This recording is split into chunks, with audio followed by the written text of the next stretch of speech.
नमस्कार, आप सभी का हमारे यूट्यूब चैनल पर स्वागत है। आज हम बात करेंगे कोविड के दौरान कोर्ट में जो वकीलों को मुश्किलों का सामना करना पड़ा, उनके कामकाज में जो दिक्कतें आईं, उनके बारे में हम बात करेंगे और साथ में हम जानेंगे कि ऑनलाइन जो काम कोर्ट का हो रहा है, उनसे वकीलों को क्या फ़ायदा हो रहा है, किस तरीके से उनके काम में दिक्कतें आ रही हैं और जैसे कि दिल्ली सरकार ने वकीलों के लिए हेल्थ इंश्योरेंस का जो फ़ायदा दिया है, उसके बारे में वो क्या सोचते हैं। कुछ वकीलों ने अपनी बात रखने के लिए जैसा कि कोविड के दौरान उनके पास काम नहीं था, आर्थिक स्थिति इतनी खराब थी कि वो अपने परिवार का गुज़ारा नहीं कर पा रहे थे। ऐसी स्थिति में उन्होंने गवर्नमेंट को किस तरह से अपना आक्रोश ज़ाहिर किया, उसके बारे में हम जानेंगे और साथ में हम जानेंगे जिस तरीके से कोविड के दौरान जैसे अपराध बढ़े हैं, क्या उससे वकीलों को भी उनका कठिनाइयों का सामना करना पड़ा है?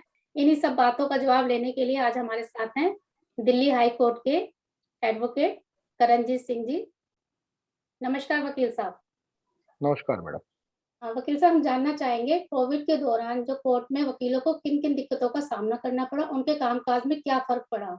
देखिए मैडम, सबसे पहले तो जैसा कि हम सबको ये पता है कि ये जो कोविड-19 आया, ये वैश्विक महामारी है। जी, इससे वकील ही नहीं, पूरी दुनिया आज की तारीख में जूझ रही है जी, और कहीं न कहीं जो अधिवक्ता समाज है, वो काफ़ी ज़्यादा हद तक इस पे आहत हुआ है। जी, आप देखिए 2020 में जब पहला लॉकडाउन लगा, संपूर्ण भारत बंद रहा, उस दौरान बिल्कुल न्याय जो प्रक्रिया थी, बिल्कुल ठप रही। उसके जी, बाद केंद्र सरकार और राज्य सरकार द्वारा ऑनलाइन कामकाज चालू किया गया। लेकिन कई दिक्कतों का सामना करना पड़ा, फाइलिंग नहीं हो पा रही थी, एक इफेक्टिव हियरिंग नहीं हो पा रही थी। जिस तरह से एक कामकाज चलना चाहिए था सुचारू रूप से, वो नहीं हो पा रहा था। क्योंकि कई वकीलों के साधन नहीं थे उसके, कि ऑनलाइन कैसे जुड़ें, जी, कैसे करें? क्योंकि बात करते-करते नेटवर्क की दिक्कत आ जाती है, अपनी बात कन्वे नहीं कर पा रहे थे। जी, कई इस दौरान ये भी देखा गया कि जजों के पास फाइलें नहीं हैं, खाली वो डेटें लग रही हैं, एडवर्स ऑर्डर नहीं हो रहे थे, उससे जी। काफ़ी दिक्कत का सामना करना पड़ा। वकील साहब हम जानना चाहेंगे जैसे कोर्ट में आम जनता को किन दिक्कतों का सामना करना पड़ा?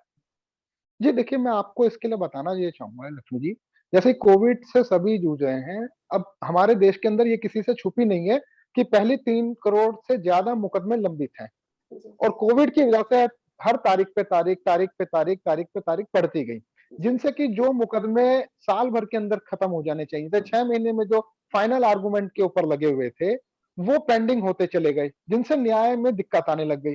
जो जी, मुकदमों की छोटी डेटें लगनी चाहिए, सिर्फ डेटों पे डेट, डेट पे डेट लगनी लग गई हैं।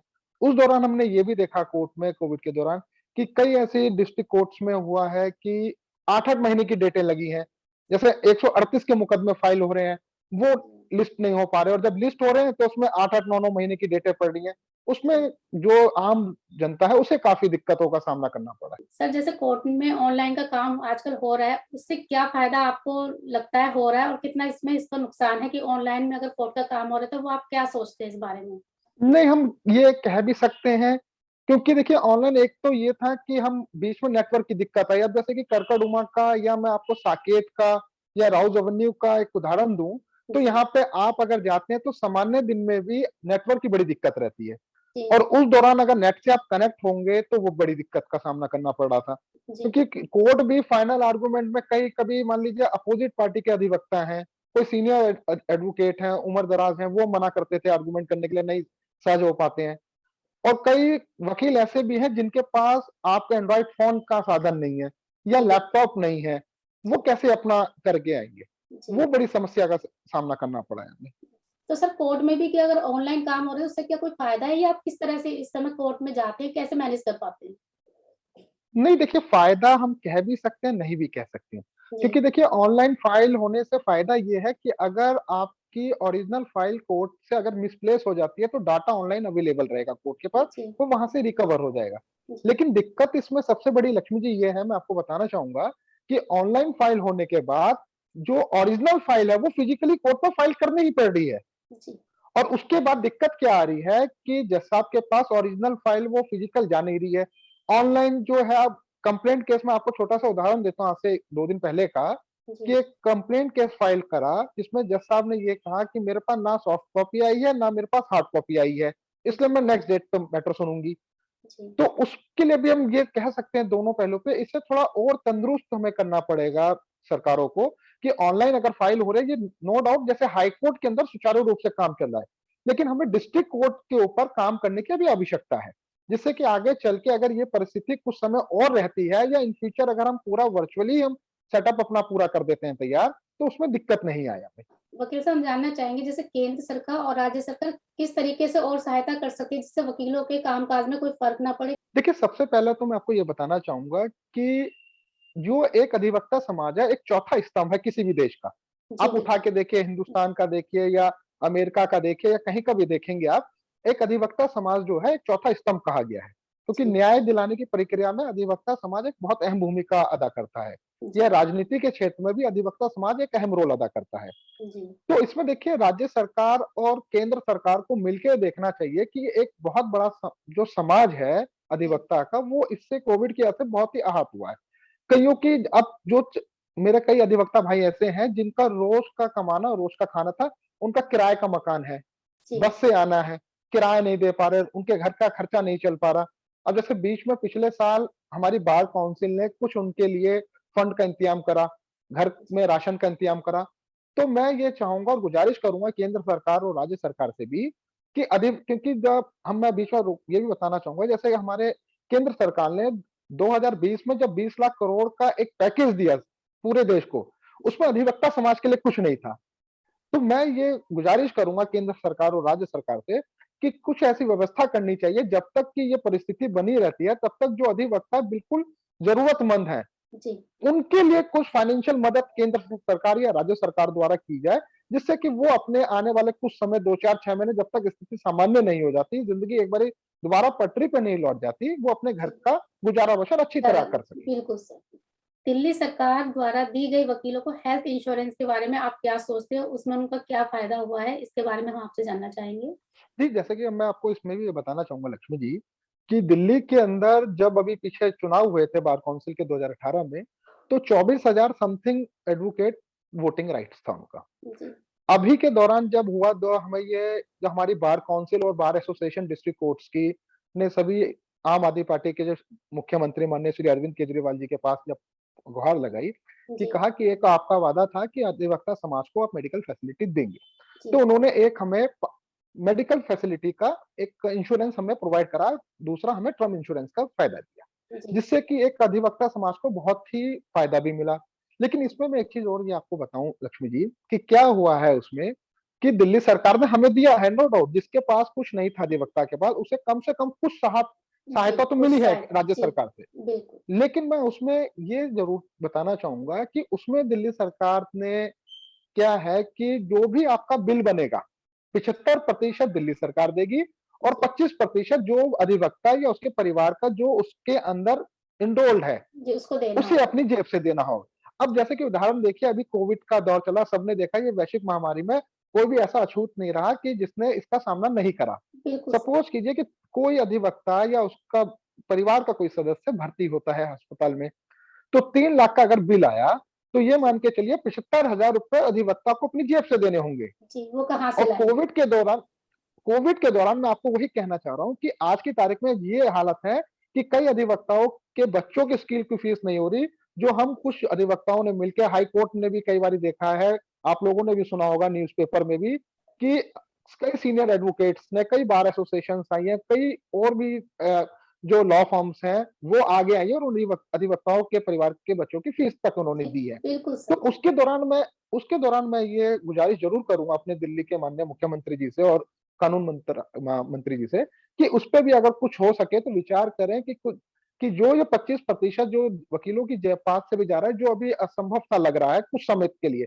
तो उसको जी, भी दिल्ली सरकार किसी तरह अपने फंड से ही अगर करे, तो बड़ा जी। एक अधिवक्ता समाज को उससे सहायता मिलेगी। वकीलों को ऐसी स्थिति में कोई पार्ट टाइम काम करने की उनको परमिशन देनी चाहिए, इसके बारे में आप क्या सोचते हैं? देखिए लक्ष्मी जी, ये बहुत अच्छा सवाल है और समय-समय पे इसकी माँग भी उठती रही है। जी, मैं आपको बताऊँ कि जब हमारा एडवोकेट एक्ट है, उसके अंदर हम लोगों को किसी भी other apart from this profession, जो हमारा ये अधिवक्ता का जो काम है, इसके अलावा कोई भी काम करने की इजाज़त नहीं है। जी, लेकिन कि अभी हमने जैसे देखा है कि कई अदर प्रोफेशन है, आप मेडिकल प्रोफेशन ले लीजिए, इंजीनियरिंग प्रोफेशन ले लीजिए या कोई भी अदर ले लीजिए जो देश के अंदर मौजूद हैं। वो जी, अपने उस काम के साथ-साथ दूसरा काम भी कर सकते हैं। तो ये ज़रूर है कि सुप्रीम कोर्ट ने भी, हमने जैसे देखा 2020 में जब संपूर्ण लॉकडाउन था, 2021 में भी सुप्रीम कोर्ट ने भी कहा कि एक बड़ा रॉयल प्रोफेशन है, खाली अर्निंग का कोई प्रोफेशन नहीं है। तो उसपे मैं ज़रूर अपनी बार काउंसिल, बार एसोसिएशंस और बार काउंसिल ऑफ इंडिया से और कानून मंत्रालय केंद्र सरकार से भी गुजारिश करूँगा कि उसका कोई बीच का रास्ता निकाला जाए। कुछ छूट देनी चाहिए जिससे कि उनकी जीवन व्यापी जो स्थिति है वो ठीक हो सके, और स्थिति दूसरा ठीक हो उनके जाए।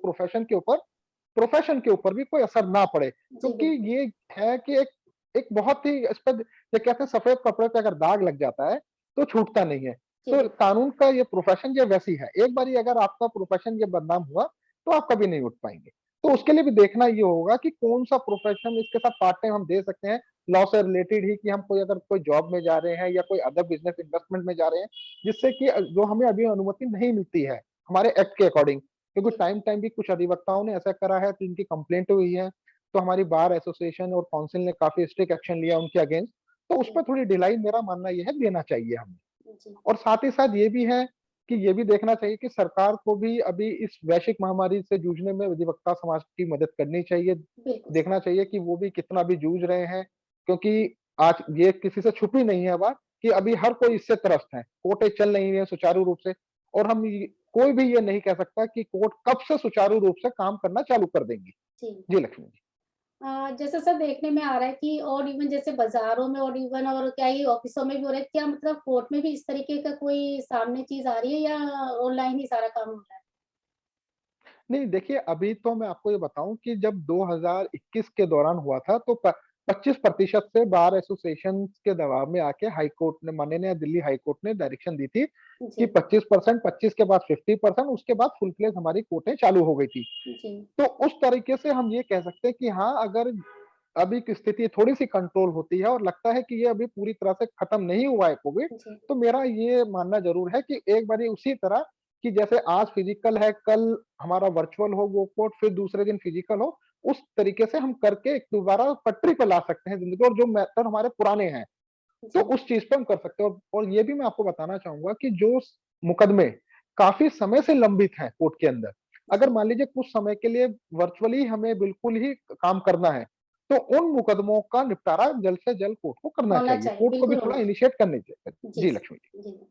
जैसे सर न्यूज़ में देखा गया था कि जैसे अभी वकीलों ने अपना आक्रोश दिखाने के लिए किस तरीके से अपना प्रदर्शन किया, तो आप कहाँ तक सही समझते हैं? उनको किस तरीके का आगे मतलब जब ज़ाहिर-सी बात है सर उनको गुस्सा भी उनका जायज़ है कि जब आर्थिक स्थिति अच्छी नहीं होगी, वो अपनी फैमिली को नहीं हुँ, हुँ, हुँ। सर्वाइव कर पाएँगे, तो आगे वो क्या सोचते हैं? आप इसके बारे में थोड़ी-सी हमें अपनी जानकारी दीजिए। लक्ष्मी जी, जैसे हमने अभी कुछ दौरान पहले भी देखा, 2020 में भी देखा, 21 में भी देखा कि कई राज्यों के अधिवक्ताओं ने सड़क पे आके कटोरा लेके एक आक्रोश अपना प्रदर्शन करा, रिक्शा चला के करा, सब्जी बेच के करा, ठेला चला के करा। तो मेरा मानना ये है, एक अधिवक्ता होने के नाते, कि ये जायज़ नहीं है, जी, कि हम लोग एक पढ़ी-लिखी कम्युनिटी से आते हैं। अगर मान लीजिए कि हाँ, दिक्कत सबके साथ है, मैं ये गुज़ारिश एक बारी फिर करना चाहूँगा आपके माध्यम से केंद्र सरकार, राज्य सरकार से, और अपनी तमाम राज्यों की बार काउंसिल एसोसिएशन से, कि कुछ न कुछ हम लोगों के लिए देखा जाए। नहीं है कि फाइनेंस मिनिस्ट्री से बात करें, कानून मंत्रालय के थ्रू, कि कुछ कम ब्याज दर पे कुछ समय के लिए, या ब्याज मुक्त, जो नीडी एडवोकेट है, उसको कुछ फाइनेंशियल मदद मिल सके, बैंकों से मिले या डायरेक्ट केंद्र से मिल सके, या आपकी बार काउंसिल एसोसिएशंस की तरफ से मिल सके। लेकिन मैं उस बात पे बिल्कुल भी तनिक भी सहमत नहीं हूँ, या अपना बिल्कुल समर्थन नहीं करता उन बातों पे, जो अधिवक्ताओं ने पिछले कुछ दौरान देखा गया कि रिक्शा चला रहे हैं, सब्जी बेचना चालू कर दिया, कटोरा लेके भीख माँगना चालू कर दिया। मैं उससे बिल्कुल भी सहमत नहीं हूँ। हाँ, ठीक है, जी, दिक्कत है, सबको है, ये मानता हूँ मैं। लेकिन नहीं, उसका ये नहीं है कि आप बिल्कुल उस तरह से अपना एक प्रोफ़ेशन को बदनाम करें। आप अपनी डिग्निटी गिरा रहे हैं उससे। जी, हम लोग एक पढ़ी-लिखी कौम से आते हैं। नहीं है, आप छोड़ के आप प्राइवेट जॉब कर लीजिए। छोड़ दीजिए वकालत को आप, जब तक नहीं सँभल पाते। तो मेरा क्या उन सभी भाई अधिवक्ता भाइयों को यही रहेगा कि आप वकालत से अपना कुछ समय के लिए अपना लाइसेंस सरेंडर कर दें, अपना रिमार्क लिख के सरेंडर कर दें बार काउंसिल में। कि जो भी आपको सुन रहा है उनको भी शायद समझ में आ जानी चाहिए कि आपकी बात वाक़ई में बहुत अच्छी है, कि अगर एक आक्रोश दिखाना है तो इस तरीके का करिए कि आप अपने प्रोफ़ेशनल का भी थोड़ा सम्मान रखिए और किस जी, जी। उससे आप जुड़े हुए प्रोफ़ेशनल से उसका ध्यान में रखते हुए अपना आक्रोश दिखाइए, कोई बुरी बात नहीं है। जब सामने वाले के पास स्थिति सही नहीं होती है, अपना गुस्सा दिखाने के लिए कुछ ना कुछ तो उसको जी, केंद्र जी, सरकार, जी। राज्य सरकार को बताना ही पड़ेगा, लेकिन एक तरीका होता है जी। हर चीज़ का। जैसे कोविड के दौरान अपराध बहुत ज़्यादा बढ़े हैं। तो सर क्या इस दौरान क्या वकीलों के सामने भी कुछ ऐसी स्थिति है कि मुश्किलों का सामना करना पड़ा है कि किस तरीके से आप इस बारे में सोचते हैं? जी हाँ, ये बहुत अच्छा सवाल आपने पूछा। जैसा कि हम सभी जानते हैं, अभी हमने ज़्यादा नहीं, परसों के न्यूज़पेपर की एक कहानी है, कटिंग है जी, कि करकरडुमा कड़कड़ी मोड़ जो है हमारे दिल्ली के अंदर, यहाँ जी, पे एक अधिवक्ता आ रहे थे। कुछ बाइक सवार बदमाशों ने उनको ट्रैक करा, उनको गाड़ी से उतारा गन पॉइंट पे, उन्हें पीछे बैठाया और उनको ले गए गाज़ियाबाद और जी, वहाँ पे उनके साथ लूट-पाट करी, मारपीट करी और उसके बाद उन्हें वहाँ पे फेंक दिया गया अधमरी हालत में। जी, बाद में किसी तरह वो करके अपना दिल्ली वापस आए, प्रीतिया थाने में उन्होंने अपनी कंप्लेंट करी। ये 12 तारीख की घटना है, मैं आपको बताऊँ लक्ष्मी जी, जी, और उसका मुकदमा दर्ज आज से 3 दिन पहले हुआ है। जी, उससे पहले रोहिणी कोर्ट के अंदर हो चुका है ये, इवन करकरडुमा कोर्ट के बाहर हो चुका है, गाज़ियाबाद कोर्ट में हो चुका है ये कई अधिवक्ताओं के साथ। तो जी, उसका भी सामना अधिवक्ता को कहीं न कहीं काफ़ी एक, मैं किसी शब्दों में वो बयान नहीं कर सकता। जी, क्योंकि ये नहीं कि कोविड की वजह से ही है, बल्कि आप ये देखिए कि समय-समय पर पूरे अधिवक्ता समाज की तरफ से एक माँग उठती रही है कि एडवोकेट प्रोटेक्शन एक्ट होना चाहिए। आज की तारीख में अगर आप एक मेडिकल प्रोफ़ेशन में जाएँगे, तो आप देखेंगे कि मेडिकल प्रोफ़ेशन के लिए आप डॉक्टर के साथ कुछ भी अगर घटना घटती है, तो एक उसके लिए पूरा एक एक्ट है बना हुआ। जी, आप उसे कानूनी सहायता पूरी मिलती है। अब एक पर्टिकुलर इतने बड़े एक समाज को, एक पढ़े-लिखे कम्युनिटी को जो प्रोटेक्शन मिलनी चाहिए, वो नहीं मिल पाती है। जी, जैसे कि मैं आपको बताऊँ, छोटा-सा उदाहरण दूँ, कुछ समय पहले ही इलाहाबाद हाई कोर्ट का एक जजमेंट आया था, जिसमें हमारे एक वकील साहब थे। उन्होंने यूपी के अंदर लाइसेंस बंद है, आर्म लाइसेंस, उसके लिए एक अर्जी दाखिल करी। तो जी, इलाहाबाद हाई कोर्ट ने ये कहा कि अधिवक्ताओं को हथियार की क्या आवश्यकता, अगर अधिवक्ता डर के साए में वकालत करेगा, तो वो अधिवक्ता किस बात का?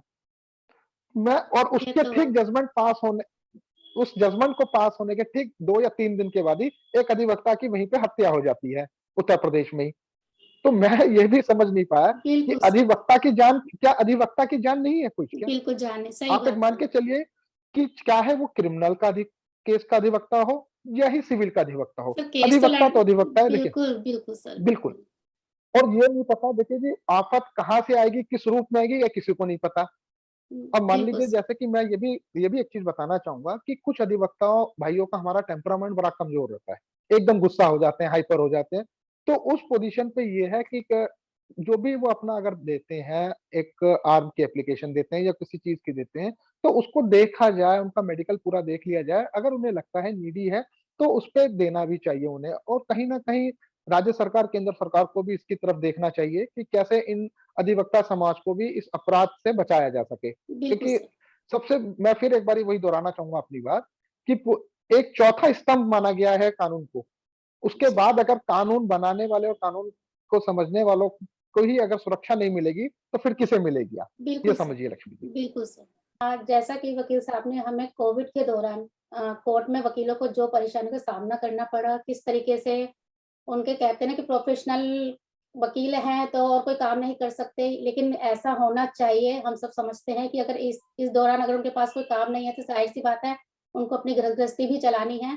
तो राज्य सरकार, केंद्र सरकार से हम भी गुज़ारिश करेंगे कि आप इनके बारे में कुछ थोड़ा-सा आगे सोचिए। और वकील साहब आपने हमें सारे प्रश्नों के उत्तर की जानकारी बखूबी दी। हम इसके लिए आपका बहुत-बहुत धन्यवाद करते हैं। जी, नमस्कार धन्यवाद। सर।